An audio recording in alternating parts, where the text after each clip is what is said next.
Hello and welcome to my review of the Wordbearers Legion Ashen Circle for Warhammer the Horus Heresy from Games Workshop. Now, one of these units will cost you £57.50 for 5 Space Marines, and we don't actually know how many parts are in this kit, only that it contains 5 multi-part resin models. I would hazard a guess as to say 6 pieces per model, maybe. 2 arms, the body and legs and the head are all one part, and the jump pack and the shoulder pauldrons. I think the jump pack is one piece. I think that the legs, the torso and the head are all one mould, which does mean that if you buy another 5, which I did, by the way, it's going to be difficult to avoid any duplicates and things.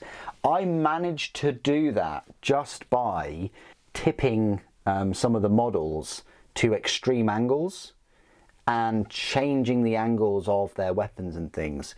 That's how I managed to do it, and you can pull off some nice, crazy looking poses.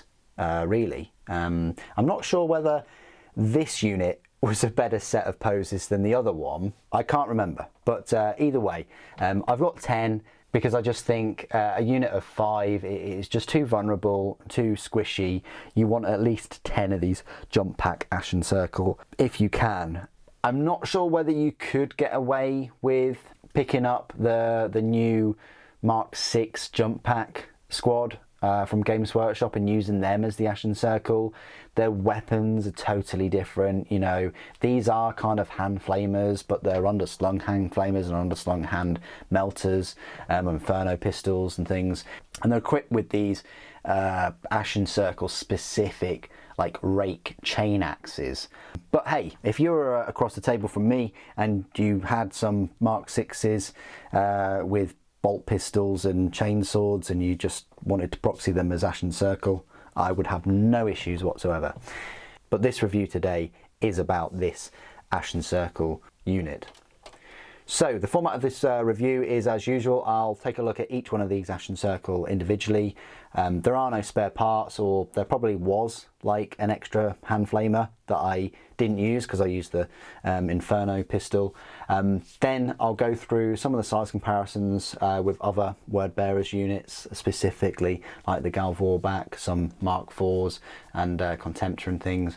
Then at the end I'll go through all of their rules, and the rules are really what sold this unit to me. I read the rules, absolutely fantastic, horrific. I love the flamers. I love that they just go after tanks and open them with their can openers and things. So let's have a look at each one of these Ashen Circles. So we've got this one right here. You can see that. Again, I've tried to go for a pose where he's sort of about to leap off somewhere. He's got his rake axe thing, he's got his chain axe down. There's lots of detail on these. I hope the camera sort of picks them up with all the Wordbearers really. There's etchings, markings, flames, books, all kinds of things on the armour. The helmets, I'm not sure. I mean, they kind of look a bit like Mark II in a way, with that single visor. I like them, but what I don't like is that the helmet is fused into the model itself. I would have much preferred if they were able to mold those helmets separately and pop them in and then be able to pose them. Maybe they couldn't because the tolerances around their very large gorget that fully covers them was just too much to do, but I would have preferred that. Definitely, but I like how the helmet, the head is all encased in this gorget, because they are going around just flaming things. The jump pack is quite archaic looking compared to usual ones. We've got this Ashen Circle, I don't know, about to lift off somewhere.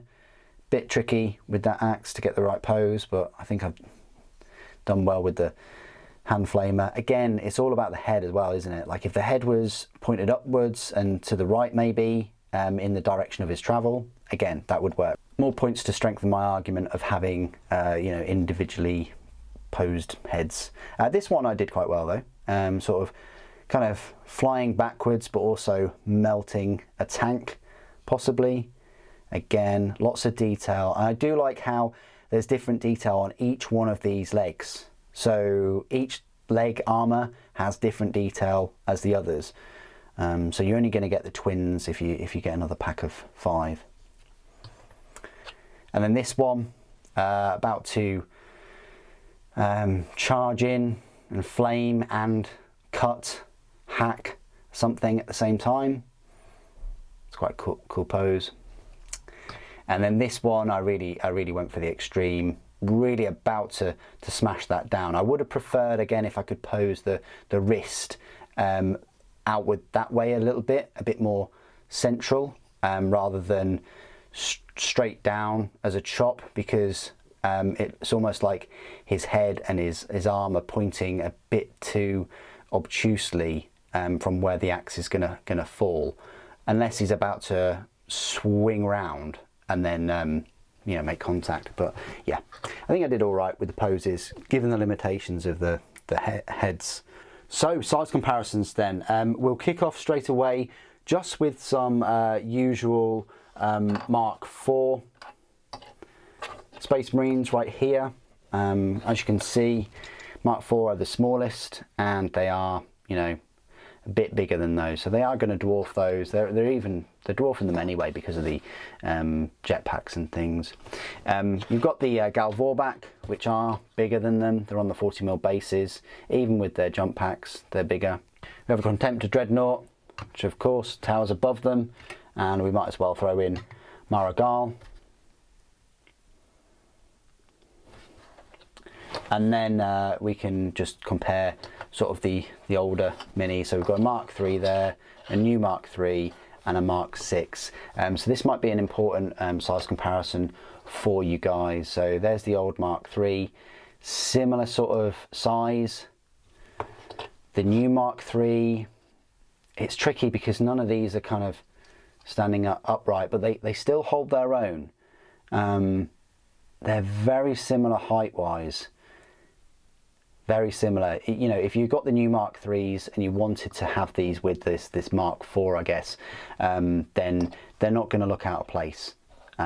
Certainly not as much as, you know, the older Mark IVs, which look out of place with any of the sort of, you know, elite, but elite units, I guess, and with any of the other Space Marines really. But yeah, there's the Mark VI. They go together quite well, height-wise. And then compared to the typical Warhammer 40k minis, so we have a normal Space Marine, similar size,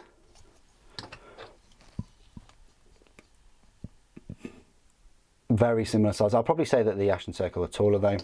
You've got Sly Marbo, which is up to the chest, and then we've got a Primaris, which is probably yeah, as usual, about a head taller. Not that you'd ever use all of these with them. Okay, so this is my part of the review where I will go through all of the rules for the Ashen Circle for word bearers. You'll find them in your Traitor Legiones Astartes army book, of course, and they are an elite choice. You would think that they would be a fast attack choice. It's a shame that they're not an elite choice because, let's face it, the elite section in Word Bearer's army is hotly contested.